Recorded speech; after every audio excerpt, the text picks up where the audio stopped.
Welcome to the Builder Marketing Podcast, your go-to source for home builder marketing excellence.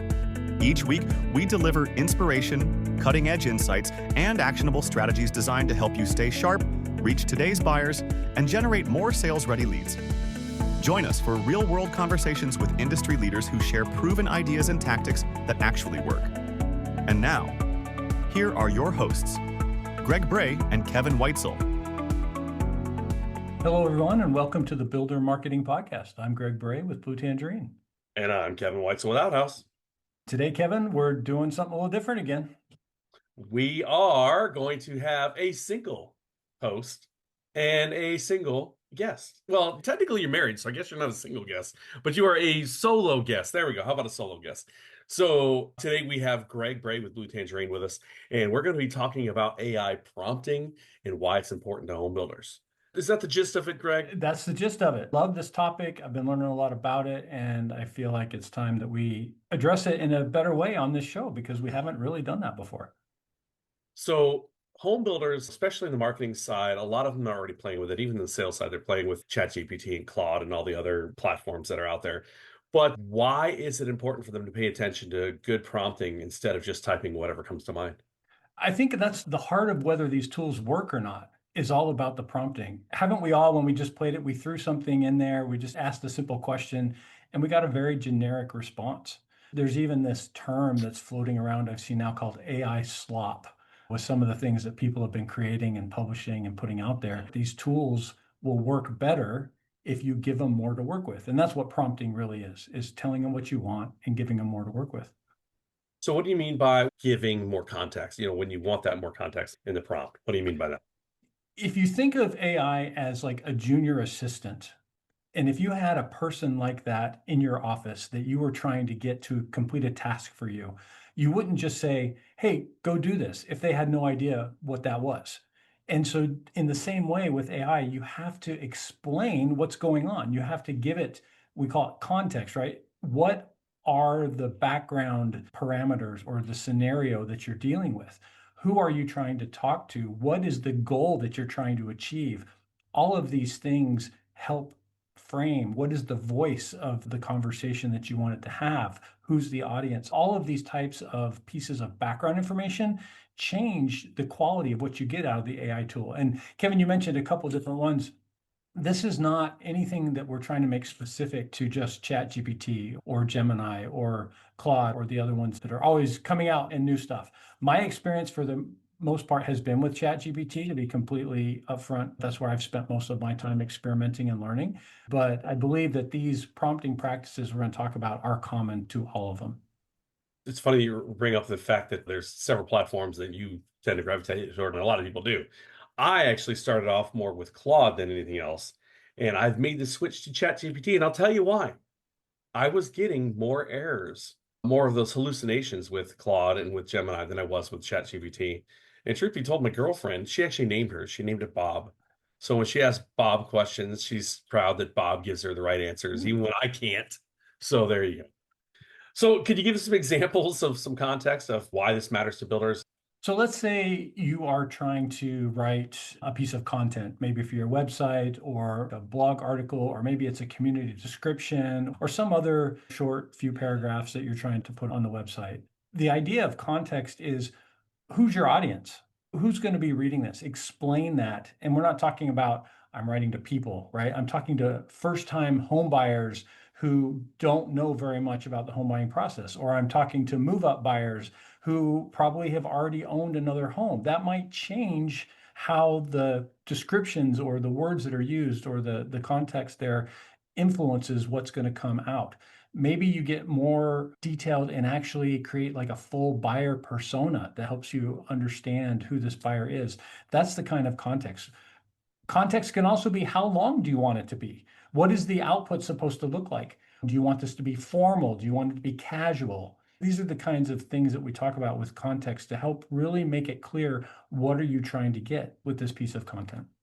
So would this be something like a team could use role playing or even like a snatch and grab, question with the team? Like who is our target audience? How tall should they be when they move into one of our homes? I know it's a stupid question, but you get the gist. It's definitely something that if it's the kind of thing that you're going to be reusing, having more of a brainstorming session within the team or even with the chat tool as well to try to understand and define what would make a difference would absolutely be helpful. These are the kinds of things marketers have been talking about, for example, buyer personas for ages. This is not a AI driven concept of who is our buyer and what do they care about and what are the things that matter to them and what types of background and information would then be useful to them as they go through that buying journey. That's nothing that is new to AI conversations, but making sure that we have it available to use in these AI conversations can really make a difference. When we talk about role playing as well, it's also about telling the AI what role we want it to be. Do we want it to be the buyer that we're talking to, or do we want it to be the marketing expert who's giving us advice? And when you tell the AI what role it's supposed to play, that changes its perspective and the type of output that you'll get as well. So could you tell ChatGPT to be in the sales terms, the laydown, the person that just comes in and says, I'll buy this house? Could you do that? And then it give you what you need to do to get to that pathway? I think you can tell it that. It might be more useful to tell it to be the one that has a million objections, that tells you all the problems and all the questions. Well, what about this? And what about that? Because then all of a sudden you can start working on answers for those things. The great thing about it too is if you tell it to be, kind of the problem child buyer, you can then say, well, what would you recommend as the answer to that? You can help it play both sides as well. But again, this idea of we assume that the AI already knows what we're trying to do, and it doesn't. In fact, it's just this blank slate. And so the more you give it and help it understand what kind of context, it just makes for better output. Do you personally have a favorite structure that you utilize when you're creating prompts? I've had a couple, and again, I didn't make these up, Kevin. I've learned this from others and going to presentations and things, but I've found one that works really well. It's called CRIT, CRIT, and it stands for context, role, interview, and task. Context, role, interview, and task. And so what that means is every time you do a prompt, make sure you've done something in all of these categories. Make sure you've given it the context. We've been talking about that for a few minutes. Make sure you give it the role that the AI is supposed to take. The interview, which we haven't really talked about yet, is this idea of getting it to ask you questions. And we'll dive into that a little bit more because there's some power in that one, I think, as well. And then finally, the task is what exactly is it you want it to do? I want you to write this, or I want you to create questions, or I want you to brainstorm 10 email subject lines, or whatever it is, the task that you want it to do. Sometimes we just kind of only do one of those or maybe two. But if you can get all four of those into a prompt, and I've even started putting a little sticky note with those because I'm doing enough of this now to make sure I don't forget one as I do it. So again, that's CRIT, context, role, interview, task. And there's others out there, and I've seen some that are kind of similar along those lines, but that one has been working well for me. Is there one that you've tried, Kevin, in the past? Well, the one I try on a regular basis is baby with the bathwater. I ask my questions and don't get where I need it to go, so I have to throw the baby out with the bathwater and start completely over. So what is something that somebody could do to not have to do that, to not have to throw that out, and to help debug the situation to where you're not having to start over? I know I've gone down that path before too, and I think we all have who've done anything significant. You ask it for something, it's not quite right. You say, no, I meant this. It sort of fixes part of it, but then it breaks this other part. And then you go and say, well, change this. You start kind of veering off course and get into this mess. I think there's two ways to look at that. One is, and this is ChatGPT specific, but I think there's something similar in the other tools. I'm just not as familiar with it. It's the canvas mode. So if you're working on a long document, rather than having it output the whole document and then you ask it to make changes and it gives you the whole thing over again, if you open canvas mode, you can have the document in one side of the screen and the chat on the other side, and you can talk about specific sections of the document. Like you can highlight a paragraph in this longer document and say, let's just work on this piece right now. So that way it's not having to redo the whole thing over and over again. So that's one way that you can help avoid this whole oh, we're veering way off course here and I need to reset. The other one that was pretty powerful that I learned not too long ago is you can actually edit your prompt after you've submitted it. If you go back up, you put in a prompt, you get a reply, it's not quite what you want, you just want to tweak it. Rather than giving it the next prompt, instructing it to change something, go back to the one before, click the edit button, and add the additional clarifications or details to what you already put there, and then regenerate. So instead of just continuing down the path, you go back up and edit it. And then it seems to do a better job when you do that of kind of staying where you were and just making more fine-tuning tweaks than it does if you just keep asking it more and more about the thing as you kind of veer off course. It's just something to experiment with that I've found to be kind of a powerful opportunity to help avoid kind of those strange journeys sometimes that we take on this. We're like, this was supposed to save me time, and all of a sudden it's taken me 5 times longer if I just done it myself. What about formatting templates? Should you have some sort of prompt template as you would have for your social media campaigns? Is that something you would recommend? I think prompt templates can be really powerful. And at its heart, what I define as a prompt template is taking a prompt that worked well and saving it somewhere so you can use it again. We don't need to start over every time from the beginning. And so if we found this prompt that is good for helping us, create a piece of content, let's say a community description, and we figured it out, but there's some places in there that are specific to the community. There's information that's different if we're doing community A versus community B, but the rest of it is kind of similar. Save that out just in a Word document or a Google Doc or something like that, and have your fill in the blanks. So you take that prompt, you put in the information about the new community that's specific, but you've still got all the other things about, your buyer, about your voice. And some of this could be in some extra documents that you load in too. We can drill into that a little bit more. But the idea is that you don't have to start over if you save these out, and you can just kind of cut and paste them and drop them in the next time you're ready to do it. Or you can add in some of the pieces in this other document that might be a little easier to work with. And then when you're ready to generate, you paste it into your chat and move forward from there. So it's also an opportunity to share those across your company. If you put these out somewhere like on SharePoint or Google Drive or something like that, where you can now say, hey, we've got this prompt library that everybody can use. So we get some consistency, and we also help save each other time by going and say, oh, here's a really good prompt that worked well for X, Y, and Z task. And here's a prompt that worked well for this other task. And now we know we can go find those and really get some benefit from them. Prompts do better when they're longer. Again, the more information that you give it, the better, but that's work. That's work to create these really long prompts. And so being able to save some time there can be really valuable. All right. So the other day, I was on ChatGPT and I asked ChatGPT to show me an image of the perfect set of sideburns on the planet. And it showed me a picture of me. So there's 2 things about this. One is I think it was feeding my ego.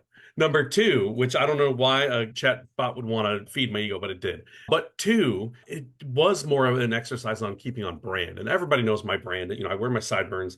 It says a couple things. One, it says, I realize they look goofy and I like to have fun. And 2, it says, I hate shaving, but I'll do just enough to stay somewhat professional. You know what I mean?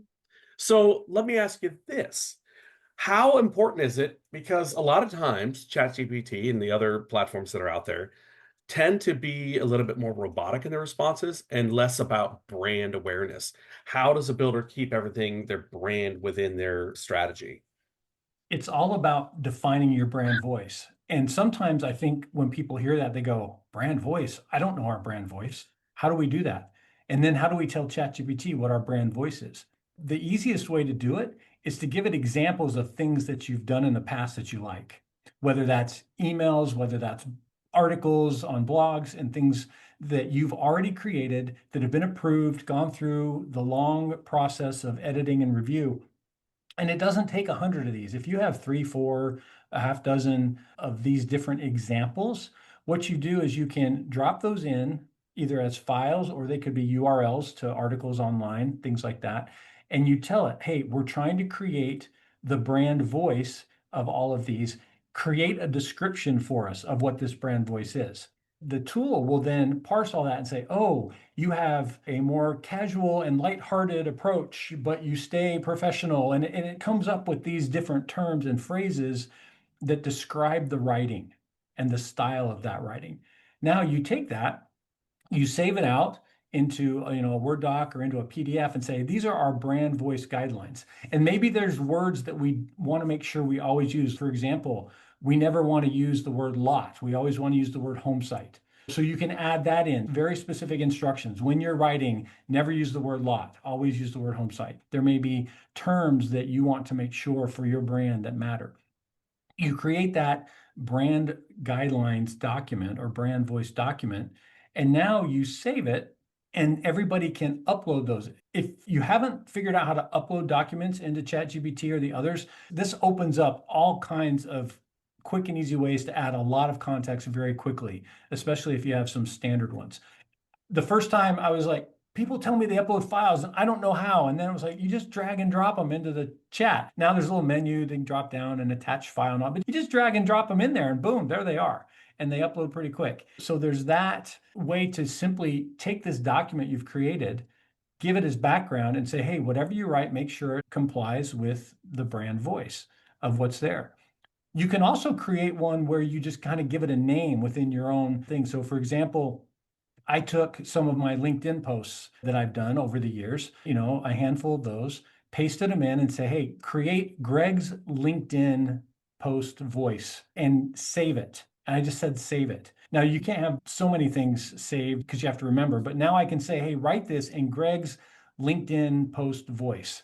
And it has that saved in my account so that it will remember that. And there's some characteristics to that. I have no idea if it's any good or not, but as far as whether it's a good voice, but it'll sound more like me when I use that as opposed to if I'm doing something just more generic and random. And I know, Kevin, you've done some things with capturing voice as well. We did, not only the voice side, but we did it with our email persona. Here's the story. I'll give you the Reader's Digest version. When we look at our CRM, I have a radically higher response rate, not necessarily click-through rate, not necessarily an open rate, but my response rate is considerably higher than anybody else in our company, whether you're in marketing or in the sales side of things. So what we did was we took about a half a dozen emails from each person. We put it in ChatGPT and we asked it to give us back a persona. And mine came back as friendly, what you would typically think about my type of speaking persona, because I type the same way I speak. Sometimes it can be offensive, sometimes it can be over the top, but for the most part, it's still jovial, friendly, and like I'm your advocate, I'm your friend. When we applied that persona to other people's outbound emails, they saw a noticeable and almost instantaneous increase in response rate. So we've improved everybody across our marketing and sales team. We've improved their response rate just based on using my persona when they put their email into that template to push out what the email should read like if they wanted to be more in the Kevin persona. And Kevin, how did you share that with everybody? Where do they go to use that on a daily, regular basis? On each person's ChatGPT, we put in the output, which is what that persona was. And then we just called it Kevin persona. We'd like the email to be in this Kevin persona. And then it gives those definition lines. I think there's about 14 different lines in there that kind of define what my emails or what my persona was like. And then they can put that in, and that's the output that they get each time they do it. They have a document that they cut and paste Right. and drop in there while they're working on it. Exactly right. And put this in the Kevin persona. And that's what it does. It's funny because we had the same input document that we gave to each person for them to put out an output on. There was a couple of tweaks from two different people, but it was very, very minuscule as far as the verbiage, the syncopation of the phrasing, but it was practically the same on each person. I think that's a great example for sure. So let me ask you this. Before I went into my little diatribe of my example, you had said something that kind of struck a chord with me, which is that your prompt should be longer, more in depth, and more of a chain. How can you create a chain prompt to give you better output? When we talk about chaining prompts together, it's also about recognizing that if we give ChatGPT too big of a task to do all at once, you're not going to get the same kind of quality that you're looking for.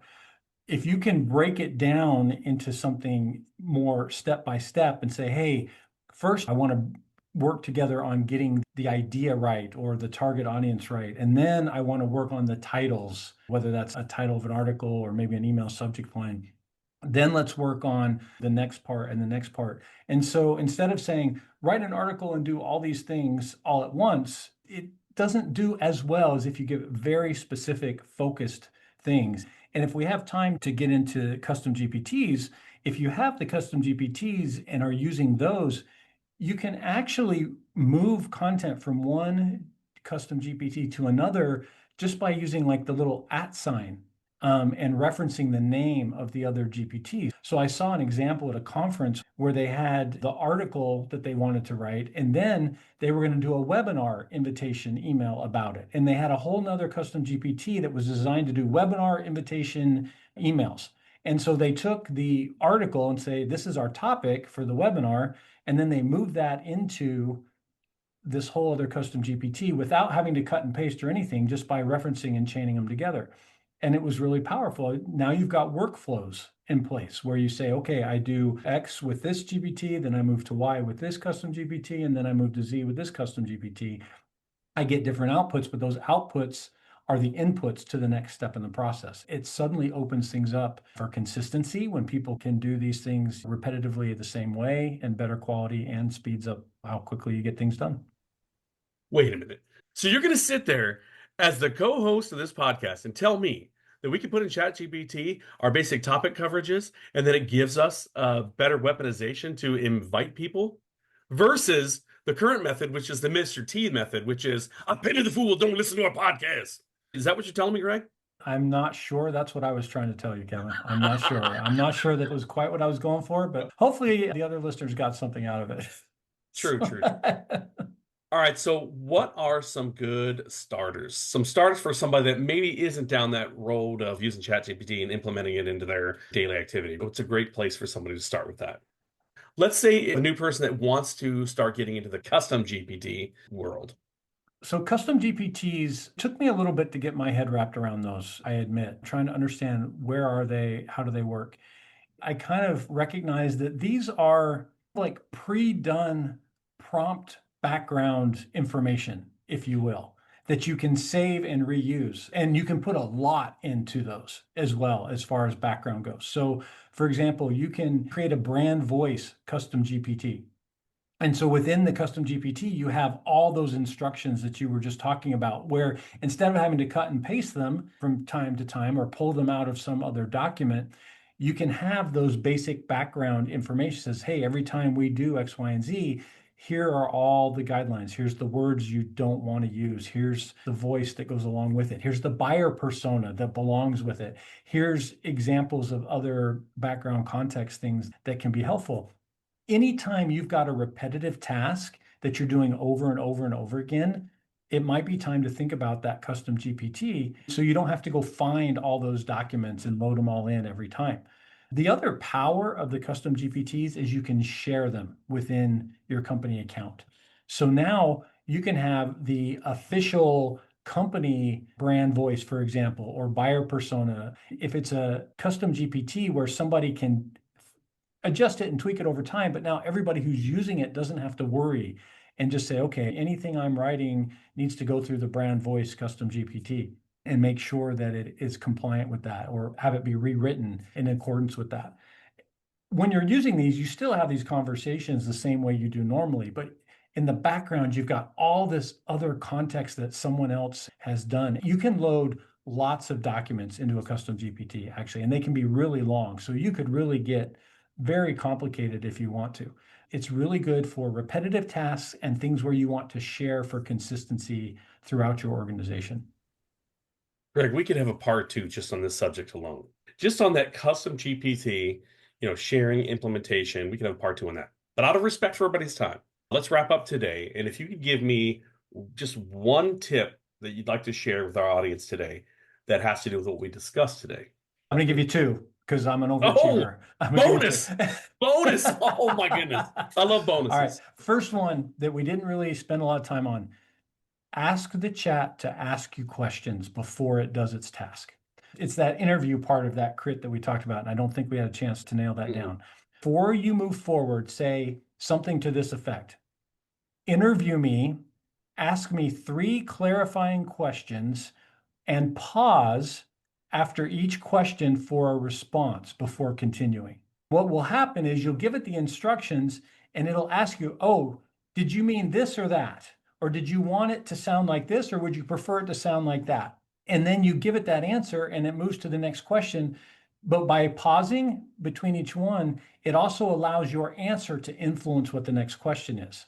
as you go through that. I have been really surprised at how perceptive some of these questions are. When I do that, it's like, oh, yeah, that's a great point. I'm not sure. Or, oh, yes, I didn't make that clear. I definitely want it to be the more formal answer versus the more casual answer, or whatever type of thing it might be. So get it to ask you questions. 3 is pretty good at getting a lot of additional information out of you. And you don't have to be short on those answers either. It could be like a whole nother several sentences that you can give in the answer if you want. That's my first tip. My second tip is I've started playing with a tool called Whisper Flow, WISPR Flow, and it is a voice to text where you can basically talk to it. Now, you can do this in the ChatGPT app on your phone, but it's a little harder to do on your desktop. But this Whisper Flow, all you do is check in the input box. You make sure your mouse is in there where you would start typing. And instead of typing, you can talk. You just hold down the key and you just explain what you're trying to do. ChatGPT doesn't care if you're talking in fragmented sentences, if it all flows together, whatever, but you give it so much more context when you just explain to it, like you and I were talking and I was trying to get you to do something, or you were trying to explain to me how you get great sideburns or whatever it is. We don't talk in complete sentences, but somehow when we sit and type, we get stuck going, oh no, that's bad grammar, or oh, wait, I misspelled that word, or whatever. And it takes us a lot longer. We can talk like 3 to 4 times faster than we can type. You just dump more into it. And again, using the voice instead. And so I would say, hey, if you haven't tried it, they've got a free trial. No affiliate commission or anything coming this way on this one. But this Whisper Flow tool has been a real game changer in the amount of context I can quickly drop in. So those would be my 2 things. Get it to ask you questions and then give it more information faster by using voice versus typing. This has been helpful, not just for the home building industry and not just for the marketing industry, but I mean, across the whole spectrum. So many people can learn from this. This one definitely crosses many, many channels. Greg, this has been great. And thank you for your time today. If anybody wants to get in touch with you about AI prompting or anything about what we talked about today, or even, websites or SEO or PPC or anything like geofencing, how would they get in touch with you, Greg? Email address is greg@bluetangerine.com. That's the color in the fruit, bluetangerine.com. I'm also easy to find on LinkedIn. There's only a few Greg Brays out there. Feel free to reach out. Love to be helpful, see if we can, all learn together, because this is still a growing area that we're all trying to figure out. So thanks for the opportunity to share some ideas. I appreciate you.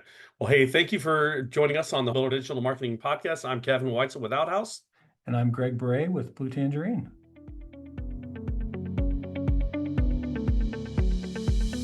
Thank you for listening. To learn more about how Blue Tangerine and Outhouse can help you generate more qualified homebuyer leads, visit bluetangerine.com and outhouse.net.